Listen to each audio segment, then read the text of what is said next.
이렇게 귀한 교회 또한 귀한 예배에 이렇게 저를 초대해 주시고 함께 은혜 나눌 수 있도록 해주셔서 감사합니다. 오늘 요한복음 5장 24절 말씀은요, 제가 이 자리에 나올 수 있게끔 저를 붙들어줬던 말씀입니다.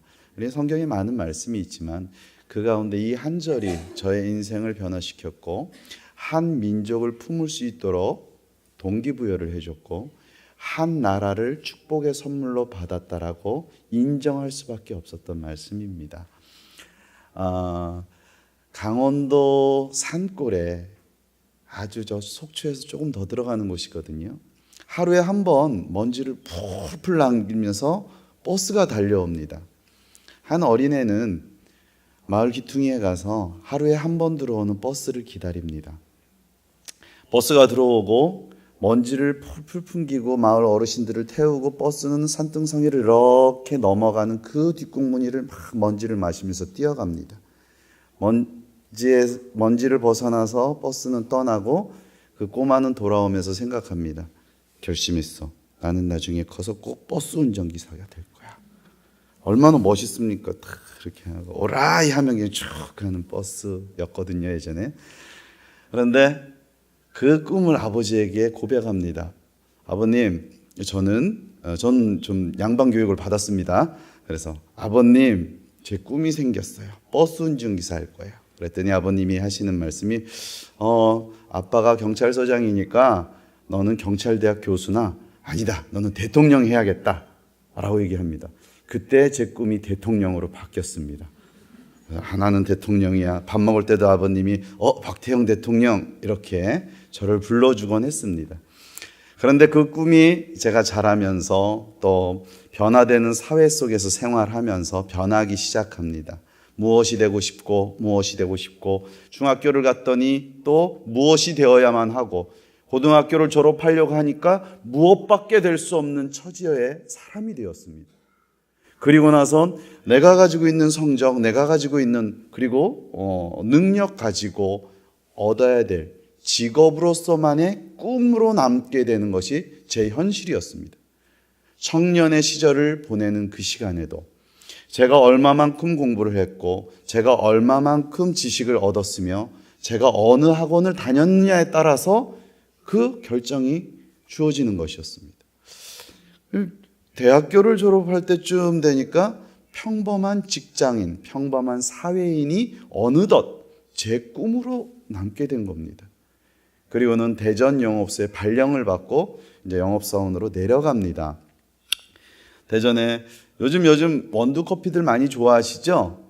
20년 전에 원두 커피가 물론 외국에서 생활하시던 분이 귀국할 때는 다 가지고 오는데 브랜드로서 한국에 처음 상륙할 때 저 압구정에 무슨 카페가 생기고 프랜차이즈들이 생기고 할 때 원두 커피를 처음 대전에 갖고 내려와서 팔던 사람이었습니다. 지금은 여러 카페들도 많이 생겼던데요. 그리고 다 선호식품으로 너무 좋아하고 있는데 그 커피를 처음 판매하러 대전에 내려갔을 때 어느 커피숍을 오픈해주기 위해서 갔었는데 그곳에서 한 아침 8시 30분이었습니다. 두 분이 앉아서 대화를 하는데 한 분이 저를 이렇게 쳐다보시더니 당신 나중에 목사하면 잘하겠어. 여기라는 거예요. 아침 대바람부터 아침 8시 반에 처음 만났는데 속이 너무 상했어요. 기분이 너무 상했어요. 저는 캐톨릭 신자였고요. 아침 만나자마자 저를 이렇게 훑으시더니 당신 나중에 목사하면 잘하겠어. 그 말 한마디가 너무 기분 나빠서 입에서 욕이 나왔습니다. 뭐라고요? 그러니까 당신 나중에 목사하면 잘할 것 같아. 그래서 제 입에서 욕이 나오는 겁니다.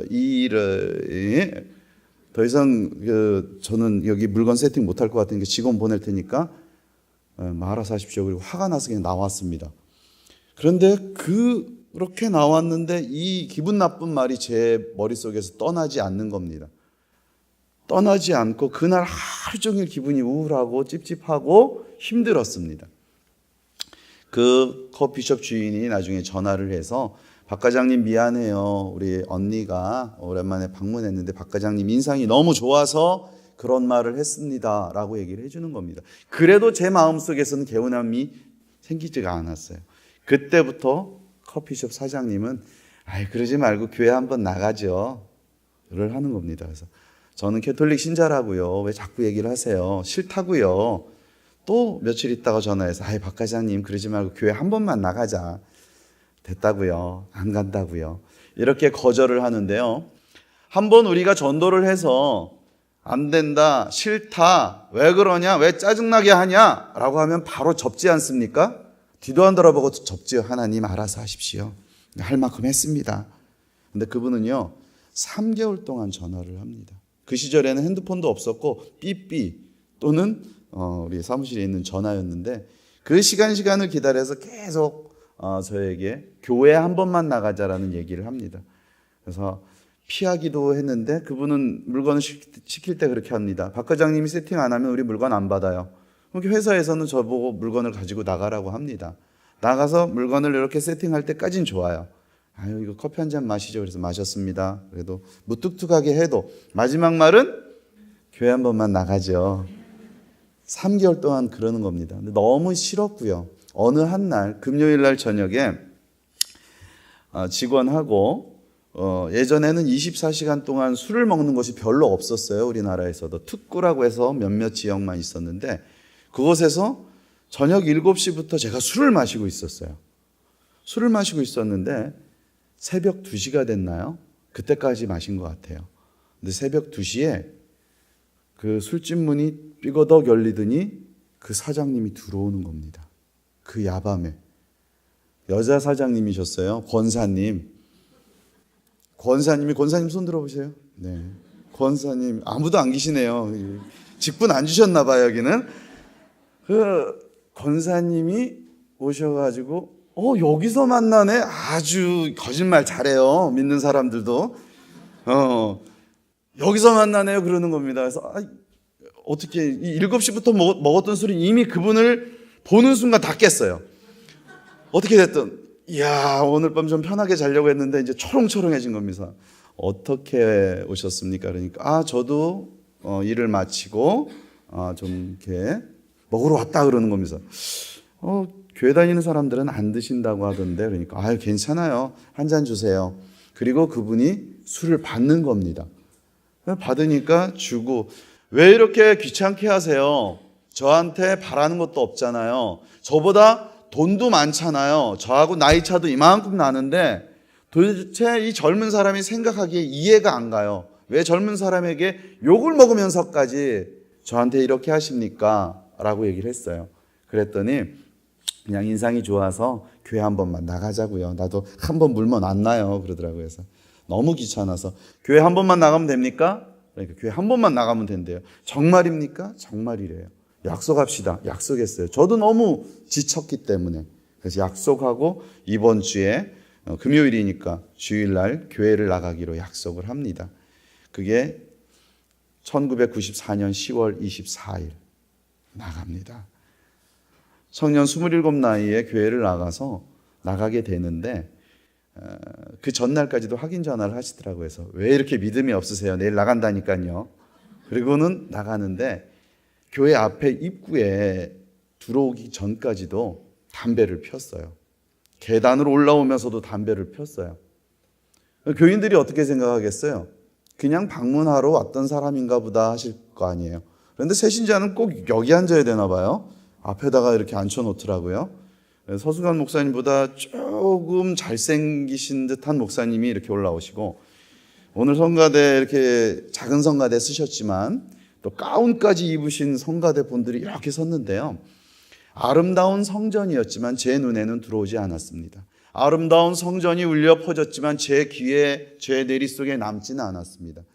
좋은 말씀이 선포되었지만 이 귀로 들어가서 이 귀로 다 나왔습니다. 1시간 버티기 예배를 드렸으니까요. 1시간이 맞춰졌습니다. 이제 나가는데 목사님이 우리 교회도 좋은 청년이 왔어요. 그 청년부에서 열심히 신앙생활 하시고 이런 얘기를 합니다. 그래서 그냥 인사니까 네, 식사하고 가세요. 그래서 밥은 먹어야 될 것 같더라고요. 그래서 식사하러 갔습니다. 그러니까 목사님, 장로님, 저를 데려갔던 그 권사님, 그리고 저만 따로 식탁을 차려주시더라고요. 그래서 아유, 우리 청년부 좋은데 청년부 회장 일로 와봐 이러면서 이렇게 소개를 시켜주고 다음 주부터 이렇게 청년부 잘하라 그러더라고요. 근데 교인들이 같이 식사하지 않습니까? 거기서 제가 목사님한테 이런 얘기를 했어요. 목사님 죄송한데요, 저 다음 주부터 교회 안 나옵니다. 그러니까 목사님이 딱 그 순간 그 아시죠? 교인들도 어이 이렇게 된 겁니다. 그리고 이제 밥을 먹었으니까 예 감사합니다. 그리고 나갑니다. 나가는데 저를 데려갔던 그 사장님, 권사님께서 아니 지금 가는 거 아니에요 그러더라고요. 전 예배 드렸고 분명히 약속시켰으니까 집에 가겠습니다. 그러니까 아니에요. 그리스도인들은 예배가 그렇게 11시만 드리는 게 아니라 밥 먹고 또 우리 예배 드려요. 그래서 아니 한 번만 드리면 된다면서요. 그러니까 한 번의 예배가 자고 일어나서 첫 예배부터 마지막 예배까지 드려야지 한 번의 예배예요. 요거는 1시간 잠깐 드린 거고 잠깐 쉬고 또 드리고 다 드려야 온전한 예배입니다 라는 얘기를 하는 거예요. 그런 억지가 어디 있냐고. 난 분명히 드렸는데. 그러니까 아니 억지 아니고 이게 맞다고 그러는 거예요.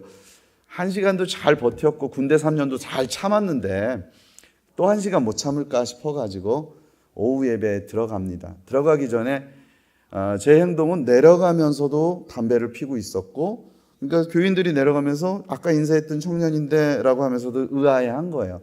혹시 양정교회 그 문턱에서 담배 피고 있는 사람이 있으면은 선교사 될 사람입니다. 꼭 잡아오십시오. 예. 그렇게 교회에 대한 부정, 불만, 말씀에 대한 받으려고 하는 자세가 없었는데요. 오후 2시 예배죠. 청년들이 나와서 막 드럼도 치고 또 맨 앞에 앉으라니까 앉았습니다. 맨 앞에 앉았는데 왜 사람들이 이렇게 안 오지? 시간이 되고 막 예배가 들어갔는데도 사람들이 많이 안 옵니다. 이 양정교회도 그런가요? 저 잘 모르겠는데요. 오후 예배 푹 빠진 것 같더라고요. 근데 강단에 70이 넘어서 80이 되신 아주 힘없는 목사님이 이렇게 올라오시는 겁니다. 그리고 오늘 이 말씀을 선포하는 겁니다. 세상에 참 많은 직업, 세상에 참 많은 일들, 참 좋은 것들이 있다. 사람의 몸을 고쳐주는 의사, 다른 사람의 억울함을 풀어주는 변호사, 나라를 지키는, 그리고 사회를 안정시키는 경찰, 군인, 여러 가지 좋은 일들, 그리고 좋은 직업이 있지만 세상에서 가장 고결한 직업이, 그리고 가장 고결한 일이 무엇일까라는 메시지를 그 힘없는 할아버지 목사님이 이렇게 선포하는 겁니다. 세상에 참 좋은 일들이 많지만 영혼을 살려줄 수 있다라는 그 일은 세상에서 가장 고결한 일이고, 그것이 혹 목사만이 한다라고 생각하지 말아라. 누구든지 한 영혼을 살려주겠다, 사망에서 생명으로 옮기는 일을 하겠습니다 라는 마음이 있으면 이렇게 손 들지 말고 속으로 손을 들어라. 그러면 하나님이 손을 붙잡아 주실 것이다 라는 메시지를 선포하는 겁니다. 근데 어렸을 때, 제가 고등학교 때 형님 휠체어를 몰고 다니면서 이렇게 남을 도와주는 삶, 남에게 또 이렇게 섬겨주는 삶을 살면 행복하다라는 것을 알고 있었습니다. 그런 삶을 살고 싶었던 적이 있었습니다. 그래서 나도 모르게 내 속에서 나도 그런 적이 있었었는데, 나도 하고 싶었는데 깜짝 놀랐습니다. 손을 들고 있는 듯 해가지고. 그래가지고 뒤를 다 쳐다봤거든요. 그랬더니 뒤에 있는 모든 분들이 다 이렇게 하고 계세요. 그 교회에서 40년간 목회를 하셨고 항상 그분의 메시지는 그 메시지였습니다. 다른 교인들은 매번 들었던 말씀이니까 그것이 그냥 아멘이고 눈을 감아도 다 아는 일이었고, 맨 앞에 앉아 있었던 저한테는 너무 새로운 충격이었고 그냥 들려서 남아버린 말씀이 되었던 겁니다. 그렇지만 부정해버리고 싶었습니다. 예배가 끝났습니다. 나갔습니다. 저는 약속시켰습니다. 이제는 교회 다시 안 와도 되죠? 권사님 뭐라 하시는지 아세요? 다시 오지 마세요. 다시 안 오셔도 됩니다. 너무 큰 해방감을 누렸어요. 나갔어요. 화요일쯤에 전화가 옵니다. 수요일에서 우리 조카가 오는데 대전역으로 마중을 나가서 혹시 원하는 목적지까지 데려다 줄 수 있나요? 그래서 주일날 그렇게 저를 또 자유롭게 해줬으니까 너무 감사하잖아요. 그래서 제가 하겠습니다. 그래서 그 친구를 태우고 어디를 갑니다. 어디를 모셔다 드릴까요? 그러니까 어디까지 목적지를 가는데 잠깐 할 일이 있어서 어디를 들렸다 가겠답니다. 어디입니까? 그러니까 그곳은 아는데 이름은 잘 몰라요. 그러더라고요. 그래서 알겠습니다. 운전만 하고 갑니다. 근데 막 가다가 보니까 배고프답니다. 갑자기 식당에 세워서, 여기 조금 전에 이제 우리 서목사님께서 맛있는 돼지국밥 사주셔서 먹었는데요. 칼국수가 유명하다 그러면서 칼국수 집을 들어갑니다. 그래서 나 배 안 고픈데요. 그러니까 본인이 고프다고 먹는답니다. 두 그릇을 시켜가지고 늦게 나왔어요. 그분 몇 젓갈 드시더니 저도 몇 젓갈 먹었는데 자기 다 먹었대요. 빨리 일어나래요. 그래서 이게 뭐 전 다 안 먹었는데요. 그런데 빨리 일어나래요. 그래서 일어나서 나왔습니다. 뭔가 홀린 듯하게 또 운전을 하고 가는데 꼬불꼬불 산길을 올라서 딱 도착한 곳이 어느 교회, 7시 수요 예배. 그리고 문을 열고 딱 들어왔습니다. 들어가면서도 이것도 속은 것 같은데. 딱 들어가니까 저 뒤에서 이렇게 까만 양복을 입은 어떤 사람이 어서 오십시오 그러더니만 문을 탁 닫고 이렇게 지키는 겁니다. 전도사님. 그땐 되게 무서웠어요. 나가지도 못하겠더라고요. 뒤에 앉아서 고민만 하다 보니까 또 서신 목사님이 강다리 목사님이라고 혹시 아십니까? 네, 욕 잘하시는 목사님. 그날도 어김없이 그렇게 메시지를 선포합니다. 막 선포를 하는데 할머님 한 분이 권사님이시겠죠? 뒤에 있는 시계를 이렇게 쳐다봤습니다. 저는 욕 안 할 겁니다. 걱정하지 마십시오. 쳐다보니까 막 욕을 하시는 겁니다. 강다리 목사님도 나이가 많으시지만 그분보다 더 많은 연세를 가지신 분인데 그분에게 뭐 달라고 늙어 빠져서 막 이렇게 하면서 막 험한 욕을 합니다. 근데 저 뒤에 앉아있던 제가 막 이게 올라옵니다. 씨, 뭐야, 씨, 이렇게 됩니다. 그렇게 되면서 그분이 말씀을 풀어가는데 이제 우리는 천국 갈 날이 얼마 남지 않았고 말씀에 집중하는 시간은 말씀의 은혜를 받자. 세상껏 내려놓고 하나님께 집중해 볼 만한 시간도 인생을 살아가면서 그리스도인이라고 하면서 정말 투자해야 되는 거 아니냐라는 메시지를 선포하면서 하나님의 사랑, 부모님의 효를 살살 건드려가면서 그것을 풀어주시더라고요. 듣고 있다 보니까 그것도 맞는 말 같더라고요. 그리고는 불을 딱 끄고 사랑하는 부모님을 위해서 기도하라, 사랑하는 자식을 위해서 기도하라 라고 하니까 저도 모르게 호르몬님에 대한 생각이 나고 아무도 나를 아는 사람이 없으니까 기도 아닌 기도가 되는 거예요. 어머님 건강했으면 좋겠는데 타지에 나와서 한 번도 어머님한테 편지도 못하고 전화도 못 드리고 불효자인데 이런 것이 됩니다. 그리고 이제 그 예배를 마치고 어떻게 됐든 쏘갔다라는 기분으로 또 집에 돌아갑니다. 목요일 날 전화가 옵니다. 우리 조카 잘 데려다 줬어요. 그래서 잘 데려다 줬는데 혹시 뭐 아시는 거 있으세요? 그러니까 아니 없는데요. 교회 가던데요. 그래서 그 박 과장도 교회 갔어요? 그러더라고요. 그래서 예, 저도 들어갔죠. 교회 안 간다면서. 그래서 그냥 어떻게 따라 들어갔어요. 교회 안 다닐 거예요. 그러니까 그러면은 내가 미안하니까 금요일 날 우리 아줌마들 다 커피 사줄게. 한 박스 팔면 그때 당시 20만 원이었거든요.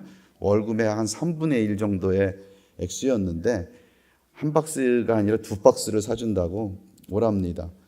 또 속이시려고 그러시죠? 그러니까 아니래요. 그럼 어디로 갈까요? 그러니까 어느 가정집으로 오래요. 그래서 정말 주소를 찾아가 보니까 녹슬은 대문이 있는 삐거득 하는 문으로 들어갑니다. 그리고 방에 정말 아줌마들만 이렇게 앉아 있었어요. 한 10명 정도 앉아 있어가지고 커피를 막 설명했죠. 이건 시나몬이고요. 이건 헤이즐넛이고요. 이건 뭐고요. 막 원두 블루 마운틴이고요. 막 이런 설명을 드리고 나니까 참 좋겠네. 우리가 다 사줄게. 그런데 우리가 잠시 기도 좀 잠깐 하고요. 우리 금요일 날 구역 예배. 그거 참 못 쓸 거예요. 그거 진짜.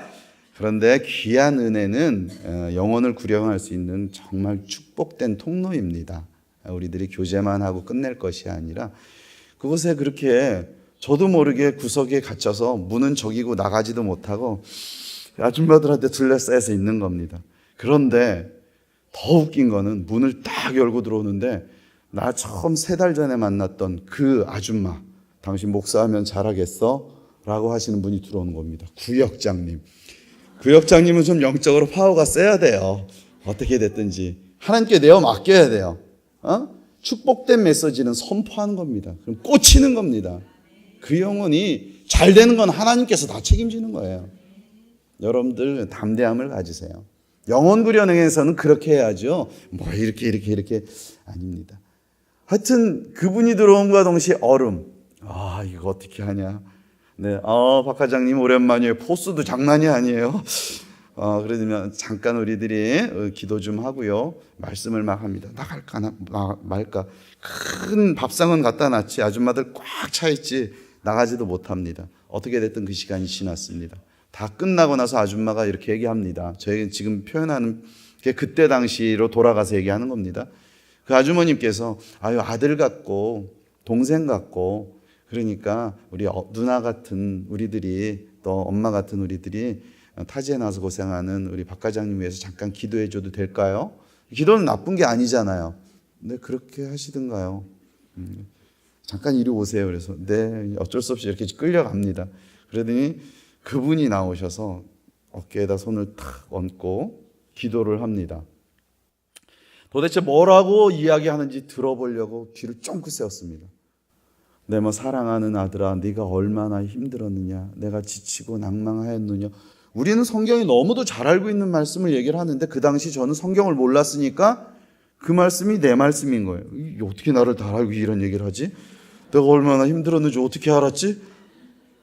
우리들은 성경 속에서 이렇게 습관처럼 어떨 때는 그것이 내 은혜인지 내 무기인지도 모르고 사용했던 그 말씀들이 그것이 하나님을 모르는 사람에게는 영적인 축복의 말씀이라는 거죠. 근데 나에 대한 이야기를 계속 하다 보니까 이 아주머님 저 아주머니 와가지고 막 어깨를 누르고 머리를 누르고 막 이러는데 그래 맞아 나 힘들었어. 내가 어머님한테 불효했지. 막 이렇게 하다 보니까 나도 모르게 눈물이 떨어지는 거예요. 울컥하는 거죠. 그래서 눈물이 나오기 시작하니까 아줌마들이 더 누르더라고요. 막. 원래 눈물이 좀 나올 때는 좀 이렇게 고개를 들어줘야 되는데 더 누르니까 이게 거기 차서 콧물 나오고 눈물 나오고 막 이런 상태에서 한 30분간 울게 됩니다. 진이 나빠질 때까지. 진이 나빠지고 나서 아이고 축복한다 사랑한다 아줌마들도 진심으로 울어주니까 진짜 동생같이 여겨주고 그리고 힘 하나도 없는데 그 구역장님이 얘기합니다. 교회가 그렇게 나쁜 것은 아닌 것 같죠? 그래서 네 이번 주부터 교회 나올 거죠? 네. 그리고 나서 그 다음 주에 가가지고 깽깽하고 이제 지냅니다. 아무도 다른 교인들도 다른 시각으로 저를 바라보지는 않았습니다. 물론 개인적인 판단과 개인적인 시각으로 나란 사람에 대해서 외형적으로는 생각했겠지만 저는 이미 그 음지에서 그날 이 말씀 한 구절 때문에 그 자리에 있었던 것입니다. 예배자가 되었던 것입니다. 그게 1994년 10월 말이었습니다. 근데 갑자기 그 집사님이 얘기합니다. 그 직장을 그만두고 신학을 공부해보지. 어떤 말이라도 다 아멘이 되는 겁니다. 근데 그렇게 해야 됩니까? 그러니까 그냥 직장 다니면서 신학 공부하면 안 됩니까? 다 내려놔야 돼요. 네. 밥 먹고 사는 거는요. 알아서 할 겁니다. 네. 그리고 나서 12월 25일 날 사표를 써서 강남 본사로 송년회를 할 때 올라가서 사직서를 이렇게 내놓고 1월 3일부터 기도원에 들어갑니다. 그 권사님이 기도원에 들어가서 기도만 하고 성경 필사만 하고 하루 종일 일어나면 성경만 읽으랍니다. 그래서 그렇게 했습니다. 그렇게 하다 보니까 2월 며칠 날인가요? 대전에 있는 지방 신학교 원서를 가지고 오시면 여기부터 먼저 한번 써보자고 얘기합니다. 저는 신학교가 거기 하나 있는 줄 알았어요. 네. 대전에 있는 게 거기서만 목사가 되는 줄 알았어요. 전국에 이렇게 많은 신학교가 있는지 몰랐고요. 이렇게 많은 교파가 있는지 몰랐어요. 그래서 주시는 대로 그냥 썼어요. 그리고 입학이 됐어요. 나 같은 죄인이 몇 개월도 안 돼서 신학교 들어갔던 게 아버님이 돌아가셔서 슬퍼서 울었을 때보다 내가 사랑하는 여인이 떠나서 정말 슬퍼서 통곡했을 때보다 그리고 내가 대학교 들어갔을 때 어머님이 저를 보고 너무 기뻤던 것보다 신학교 입학한 게 너무도 제 인생의 제일 큰 기쁨이었어요. 그리고 신학교를 들어갔습니다. 그런데 그 몇 개월 안 되잖아요. 신학교 들어간 게. 교회법에도 안 맞아요, 사실은. 그런데 신학교에 어떻게 은혜로 입학을 했는데요. 서수관 목사님이 저기 만난 겁니다. 만나가지고 아이 뭐 이렇게 형 뭐 이렇게 반갑게 인사합니다. 그러니까 제가 나이가 많으니까. 근데 전도사랍니다. 자기가 그 섬기는 중등부 학생들이 있으니까 작은 교회인데 한번 놀러 오랍니다. 그래서 놀러 가도 되는가 보다 하고 놀러 갔습니다. 그게 3월 말쯤 됐습니다. 3월 달에 입학을 해서 갔는데 처음 단에 우리 서수관 목사님이 저를 세웠습니다. 말씀을 전하랍니다. 그래서 이 말씀을 전했고 제가 신학교 들어오기까지의 은혜를 얘기를 했습니다. 그런데 서수관 목사님께서 그때 하는 말이 형님 왜 그렇게 짧게 해요? 3분도 안 지났어요. 저는 제 인생의 모든 에너지를 쏟아서 말씀을 선포했는데 3분이 안 지났던 겁니다. 그리고 처음 이렇게 말씀을 전하고 증거한다라는 일에 대해서 저분에게 배우기 시작합니다. 근데 저분이 전도사 아닙니까? 갑자기 신학교 들어온 제가 전도사가 하고 싶은 겁니다. 그 전도사 어떻게 하는 거예요? 물어보니까 하나님께 기도하면 신학생 다 할 수 있어요. 용기를 주시더라고요. 그래서 기도했습니다. 하나님 전도사하게 해주세요. 그때 제가 알고 있었던 찬양, 그냥 부를 수 있는 우리 성경책에 나온 찬송가 3장밖에 없었습니다. 외운 말씀은 요한복음 5장 24절 한 절 말씀밖에 없었습니다. 하지만 전도사가 하고 싶었습니다. 하루는 버스를 타고 오는데 창문 너머로 참 이쁜 교회가 있었습니다. 하나님, 저런 교회에서 전도사하면 좋겠어요. 학교에 갔더니 광고판에 전도사 광고가 붙어 있습니다. 그냥 무모한 용기로 번호를 눌렀습니다. 오전에 내가 기도했던 그 교회의 전도사로 3년을 제가 사역하게 됩니다. 설교를 아무것도 해본 적이 없고 찬양인도도 어떻게 하는지 모르는, 기타 코드의 C 코드가 뭔지도 모르는 제가 교회에 이제 전도사로 나갑니다. 설교를 물어봅니다. 설교 어떻게 해요, 목사님? 설교 어떻게 하는 건가요? 학생 설교에 대해서 물어봅니다. 뭐 어떻게 대답할 게 없으니까요. 잘 모르시면 기독교 백화점 가면 5분 설교, 10분 강해 설교, 52주 연속 설교 다 있답니다. 그거 보시면 된대요. 그래서 그거 보면 되는구나. 기독 백화점 가가지고 한 권을 삽니다. 2권 사자. 2권 사가지고 집에서 봅니다. 이게 기승전결 잘 돼 있네. 서론, 본론, 결론 잘 돼 있네. 첫날 부임해가지고 중고등부 학생들 30명 모아놓고 설교합니다. 성경책 가져가서 옆에 놓고 설교지 펴놓고 기도하겠습니다. 사랑하는 아버지 읽었어요. 끝까지. 예수님 이름으로 기도합니다. 아멘. 30명의 학생들이 어떨까요? 우리에게도 참 이상한 전도사님이 오셨다라고 충격에 빠져 있었습니다. 그 다음 주에 가서 물어봤어요. 나 이거 읽었더니 애들이 이상하게 나를 봐. 그러니까 형 그거 읽으면 어떡해요? 그거를 읽고 나의 은혜로 받아들여서 아이들에게 또 나의 언어로 얘기하라는 얘기를 안 가르쳐 주셨어요. 저의 모델이었는데 저분이 안 가르쳐 주신 거예요. 그래서 저는 그렇게 했어요. 그럼에도 불구하고 그곳에서 3년간 은혜스럽게 전도사를 시작하고 그 교회가 이제 나중에 오늘은 시간이 좀 그래서 제가 길게 얘기를 못 하는데 서수관 목사님께서 아마 얘기를 하실 거예요. 교회에도 분란이 있을 수 있습니다. 담임 목사님을 물러가라 할 수 있습니다. 그래서 본 교단에서는 전도사가 오지 않는 데도 있습니다. 그래서 어쩔 수 없이 타 교단에다가 광고를 붙일 때도 있습니다. 저는 그 교회가 합동측 교회인지도 모르고 갔어요. 그래가지고 거기에서 3년간을 사역을 한 거예요. 우리 교단의 목사님들은 너 거기서 왜 이력에도 안 들어가는데 거기서 왜 합동측에 있어? 이렇게 표현을 합니다. 근데 저는 그런 것도 몰랐어요. 성경에는 그런 걸 나누는 게 없더라고요. 그리고 나선 그렇게 도전을 받고 신학교 1학년 때 신학교 안에 선교 동아리가 없어서 선교 동아리를 만듭니다. 그리고 초대 회장, 아무것도 모르는 사람이 초대 회장이 돼서 우리 서 목사님하고 전도사 시절이죠. 같이 자기 돈을 모아가지고 30만 원을 모아서 필리핀으로 우리들끼리 선교 여행을 떠납니다. 그리고 동기부여를 받습니다. 돌아올 때 물어봅니다. 서목사님 선교사 할 거예요? 그러니까 저는 안 합니다. 저는 보내는 선교사 할 겁니다. 저는 국내 목회에 대한 확실한 비전이 있습니다. 응답이 있습니다. 부르심이 있습니다. 라고 얘기를 합니다. 그런데 저는 그게 없는 거예요. 저는 가겠습니다. 라고 그때부터 길이 틀려진 겁니다.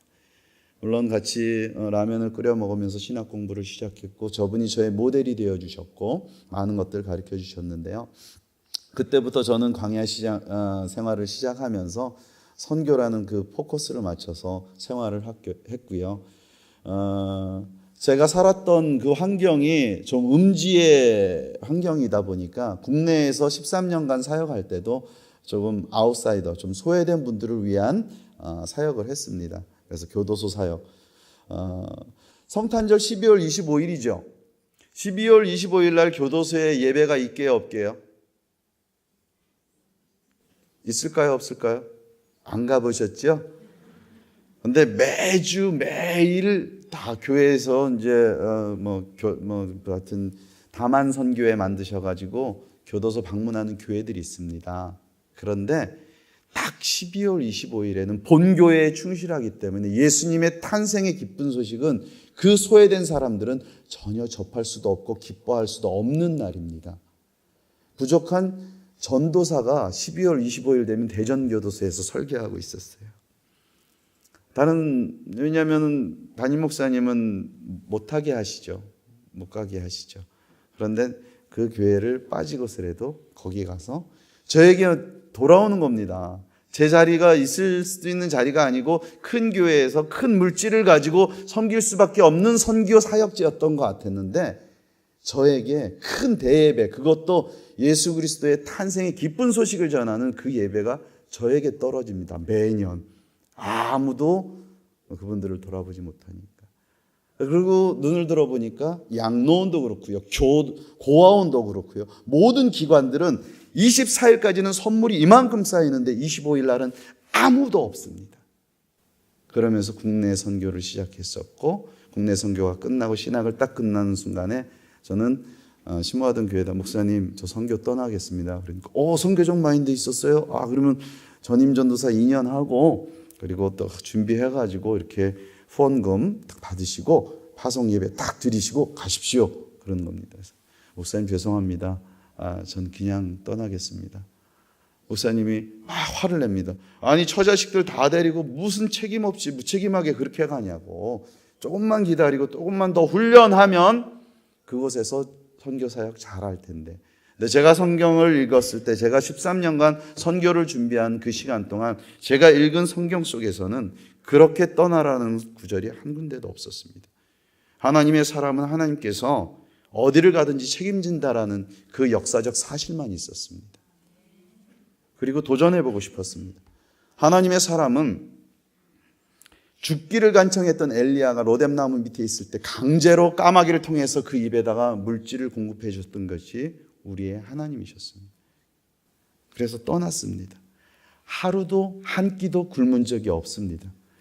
한국교회에 후원금 없었고요. 한국교회에 소속 없었고 그냥 라오스로 떠나서 5년간 조용히 이렇게 그곳에서 하나님께서 허락하신 일들을 하면서 행복한 시간을 보냈습니다. 그랬더니 그 소문들이 좀 돌아서 우리 교단 목사님들이 오셨고요. 너 안수 받자라고 한국으로 초청해 주셔서 제가 2011년도에 안수를 받게 됩니다. 그리고 나서 다시 훌훌 털고 그냥 또 자유롭게 지금 현재 장소에 가 있습니다. 그곳이 라오스 루앙 프라방입니다. 가서 제자들 세우는 일들을 하고 있고요. 거기서 한 영혼을 구령하기 위해서는 저는 뭐든지 합니다. 말 그대로 뭐든지 합니다. 저를 하나님께로 돌아오게 하기 위해서, 나를 전도하기 위해서 그 권사님은 평생 술을 먹어본 적도 없었고 자기 남편이 배사고로 돌아가셨을 때 포도주 한 병 먹었던 경험 외에는 아무것도 없었는데 나라는 사람 한 명 구원하기 위해서 그 사망에서 생명으로 옮기는 그 작업을 하기 위해서 그 새벽 2시에 모든 술집의 문을 열고 두드리고 들어와서 나를 만나줬던 겁니다.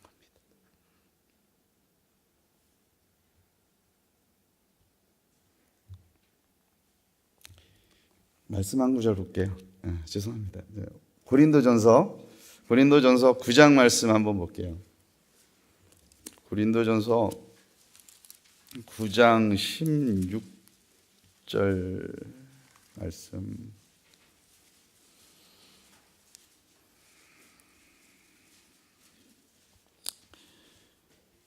(16절) 말씀부터 23절 말씀까지만 읽도록 하겠습니다. 다 같이 한 목소리 읽겠습니다. 시작. 내가 복음을 전할지라도 자랑할 것이 없으면 내가 부득불을 하리라. 만일 복음을 전하지 아니하면 내게 화가 있을 것이로다. 내가 내 자의로 이것을 행하면 상을 얻으려니와 내가 자의로 아니한다 할지라도 나는 사명을 받았노라.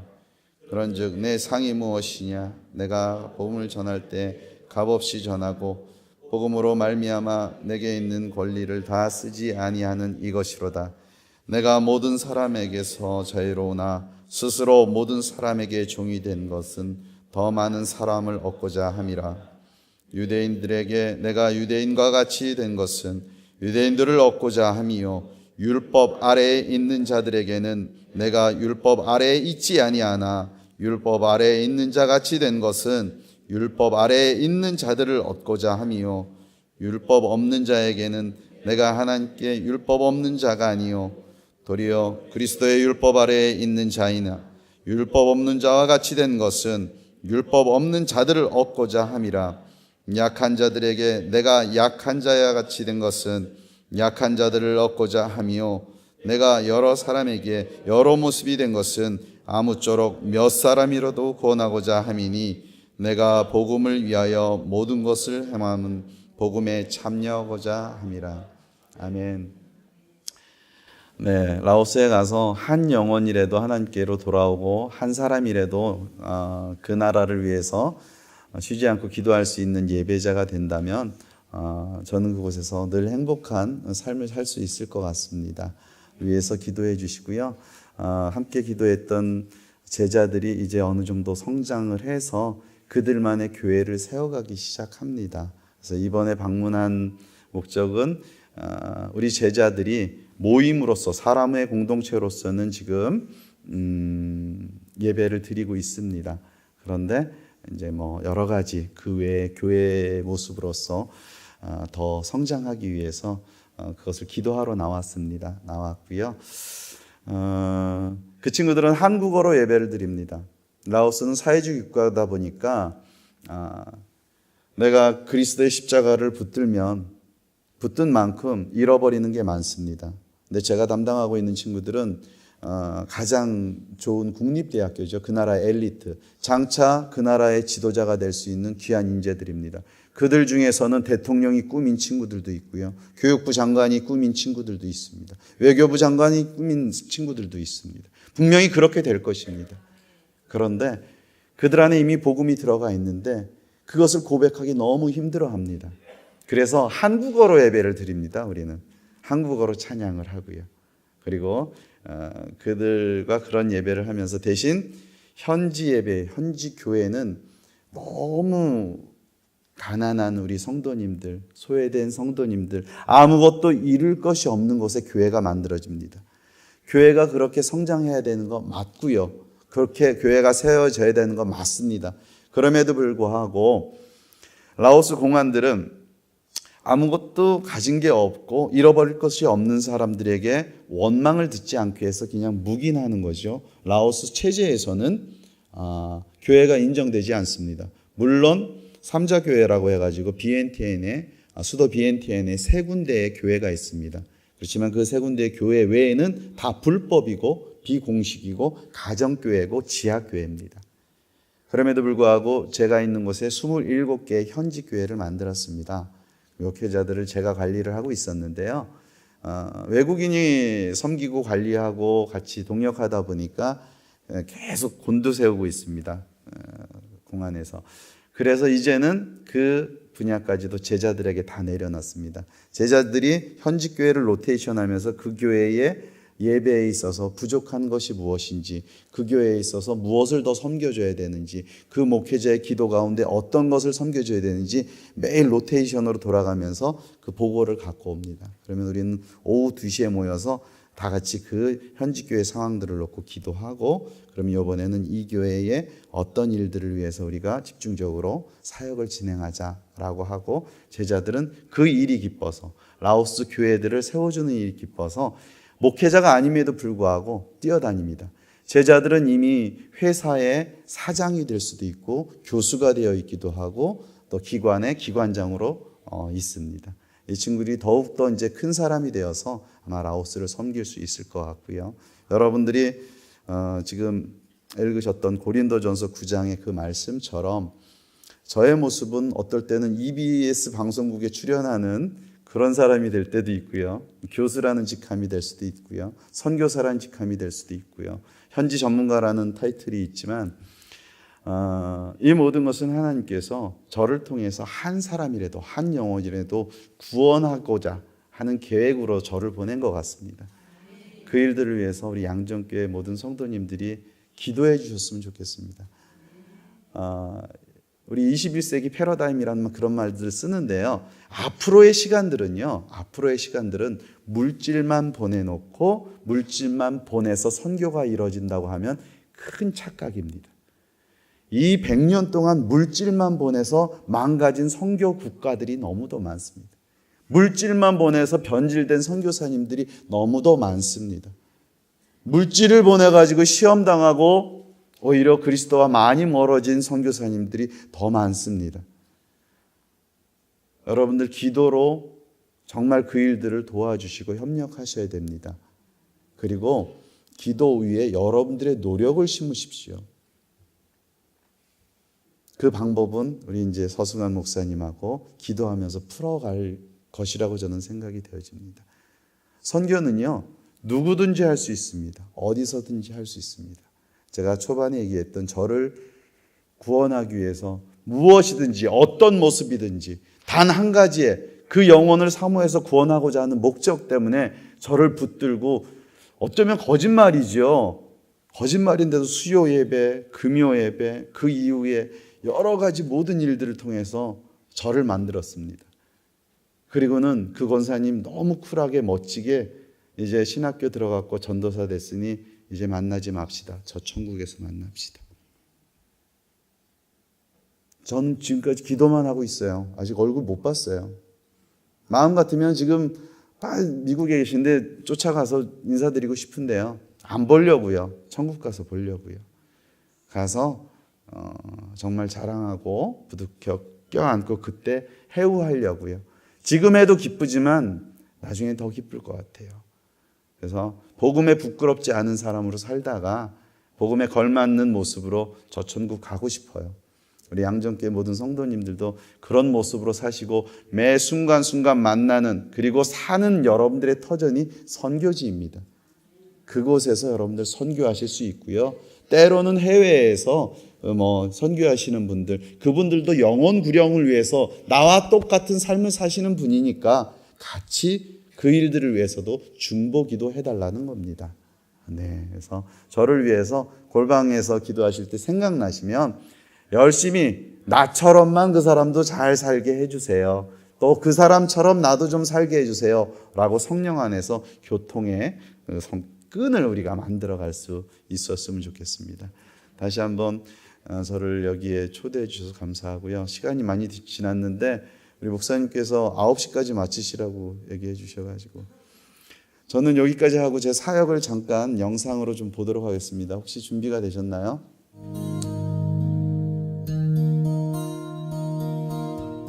라오스는 아직도 사회주의 국가입니다. 2003년도부터 2010년도까지는 전 세계 종교 핍박 지수 3위 국가였습니다. 북한 1위, 사우디아라비아 2위, 라오스는 3위. 언제나 예수 그리스도를 부정하고 예수 그리스도가 그 나라로 접근하는 것을 막고 있습니다. 왜?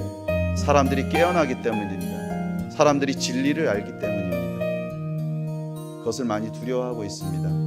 그래서 많이 힘듭니다. 하지만 라오스의 지역교회, 세상에 우리 크리스찬들이 돌아봐 주지 않아도, 기도해 주지 않아도 저들은 이미 예수님을 알기 때문에 포기하지 않고 기도하고 있습니다. 하나님의 때를 기다리면서 한 영혼을 하나님께로 인도하기 위해서 처절히 살아가고 있습니다. 그리고 철저히 하나님을 예배합니다. 주일날은요, 예배를 한 번 드리면 3시간 동안 드립니다. 우리는 한 30분 말씀 듣고 찬양 듣고 헌금하고 1시간 안에 모두 마치고 돌아가야지만 예배인 줄 알지만, 저들은 더욱더 하나님께 나아가고 말씀을 많이 듣고 알고 또 원합니다. 하지만 처해진 환경이 너무도 어렵다 보니까 할 일들이 너무도 많습니다. 그 할 일들은요, 여기 오늘 예배하는 모든 성도님들이 다 하실 수 있는 일들이고 해왔던 일들입니다. 선교사가 되어서 1년, 2년, 평생을 나가라는 이야기 하지 않겠습니다. 인생에 하나님 나라 가기 전에 한 번이라도 나에게 주신 축복의 선물들, 나에게 주셨던 축복의 기회들을 통해서 사람을 섬기는 일에 나아갔으면 좋겠습니다. 우리를 부른 이유입니다. 나에게 주신 축복입니다. 지금 한 나라만을 소개하고 있지만 우리 눈을 들어서 지역을 바라보십시오. 나 아픕니다. 나 너무 힘듭니다. 나에게 왜 이런 불행만 있습니까? 라고 불평만 하지 마시고 부어주신 축복이 얼마나 많은지, 오늘도 나에게 허락하신 은혜가 얼마나 많은지 묵상하는 우리들 되었으면 좋겠습니다. 저는 현지교회 갈 때 미리 전화를 안 합니다. 그 교회 교인들이 막 밥상 차려놓고 닭 잡아놓고 막, 그래서 몰래 가서 예배저러만 있다 오고 싶어 합니다. 자꾸 단에 세우려고 합니다. 선교사들이 또한 목회자들이 한국교회가 물질을 주고 주인 행세인 양 이렇게 하고 가서 선사의 모습만 띄우고 돌아옵니다. 할 의무 다한 것처럼. 아닙니다. 안 오셔도 좋습니다. 저는 라오교회 위해서 기도만 해줍니다. 저는 축도를 해본 적이 없습니다. 저는 한국인으로서 그 어떤 다른 사람보다 라오스 말을 잘합니다. 설교를 할 수도 있습니다. 강해 설교를 할 수도 있습니다. 그럼에도 불구하고 현지 교육자만 불러서 교육자들과 쉐어만 합니다. 나눔만 가집니다. 내가 받은 은혜는 이건데 그대는 어떻게 생각해요? 너무 열악합니다. 하지만 한국교회에서 전체적으로 다 짓는 것으로 돕게 하지 않습니다. 라오스 성도님들이 할 수 있는 대로 기둥을 세우고, 그리고 할 수 있는 대로 지붕을 올리고, 너무 힘들 때 그때 기도 요청을 하게 합니다. 그러면 함께 연결을 지어서 진행하고요. 지금 제자들의 목소리입니다. 제자들이 저런 환경 속에서 살지만요, 저는 자신합니다. 여러분들의 신앙들보다 더 뜨겁고 아름답다.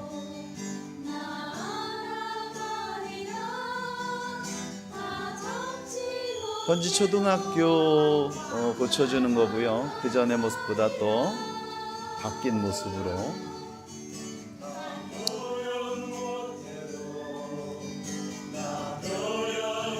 저희 일들을 하면서 아무 보수를 안 받더라도요, 우리 제자들이 나가서 현장에서 다 일을 합니다. 열심히 해줘서 너무 감사하죠.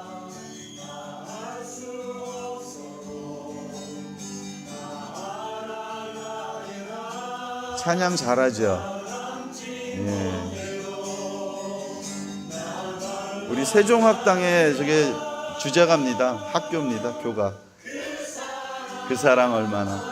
하나님이라는 단어는 그 찬양에 나와 있지 않지만 우리는 모두 다 알고 있듯이 제 제자들은 다 알고 있습니다.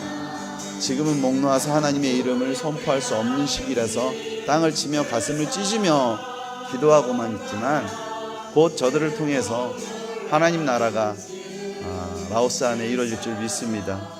그 일들을 위해서 기도해 주셨으면 좋겠습니다. 대학 진학률이 2%라고 합니다. 그 2%들이 모여 있는 곳에 제가 들어갔습니다. 그리고 그 2%의 학생들 하나님의 말씀으로 섬기려고 노력하고 있습니다. 많은 한국의 동역자들이 더 많이 나와야 될 것 같고요. 그 지도자들을 하나님의 사랑으로 굳이 내 입을 열어서 예수 그리스도는 사랑이시다라고 굳이 외치며 강요하지 않아도 우리 그리스도인들의 삶을 바라보면서 저들은 변화됩니다. 알게 됩니다. 정말 그리스도인인지 껍데기만 그리스도인인지. 겉으로 표현되는 것은 유대인 같으나 율법 아래에 있지 아니하나 율법이 없는 자 같은 모습을 취하더라도 속에 있는 속모습을 볼 줄 압니다. 속모습을 보는 분이 우리 하나님이십니다.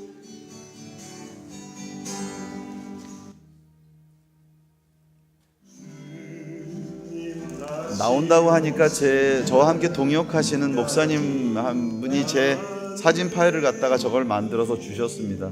근데 꽤 기네요. 저희 학교 교수들입니다. 그곳에서 저기 부채춤 추는 친구들은 다 제자들이에요. K-팝 댄스를 추는 친구들도 제자들이고요. 그런데 가르친 사람이 누구일까요? 한국교회 청년부들이에요. 단기 선교를 나와서 저들에게 한국 문화를 가르치면서 굳이 예수님을 전하지 않더라도 내가 할 수 있는 대로, 내가 할 수 있는 만큼 보여주면서 사랑하고 축복하고 울어주고 떠납니다. 라오스 친구들이 고백하지 않더라도 알게 됩니다. 이것이 그리스도의 사랑이구나. 우리는 굳이 입을 열어서 표현하지 않아도 됩니다. 사람은 감정이 있기 때문에 다 알 수 있습니다. 라오스 공안들은 제가 처음에 갔을 때 너무 많이 주시를 했습니다. 집 앞에 3-4명씩 항상 보초를 쓰고 불침번을 쓰고, 제가 맥주를 한 병 들고 내려가서 그들에게 나눠줬습니다. 나 때문에 고생 많네. 그리고 저도 한 잔을 먹었습니다. 가서 그냥 쉬게나 아무 일도 안 하네. 이제는 제 신분을 다 알고 있으면서도 저를 그냥 수용합니다. 왜? 8년 동안 저는 라오스인에게 예수님은 사랑이십니다 라고 외치지 않았습니다. 근데 그들이 먼저 나와서 고백을 하고 한국교회에 왔을 때 세례를 받고, 또 한국교회에서 미처 세례를 받지 못한 친구들은 와서 세례를 요청합니다. 저는 한 번도 복음과 교리를 가르친 적이 없습니다. 하지만 그들이 먼저 나와서 세례 받기를 원합니다. 현지 목회자입니다. 현지 우리 교회 성도님들입니다. 머리가 아프면 머리에다 파스를 붙입니다. 감기가 걸리면 목에다 파스를 붙입니다.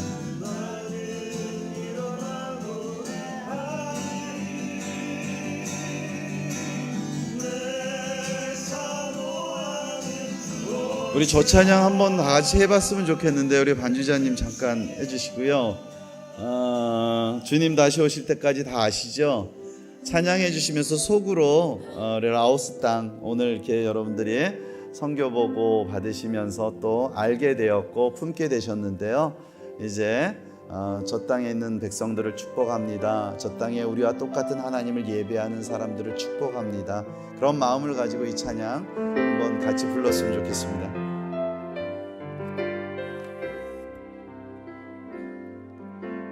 존과 파옹 자사대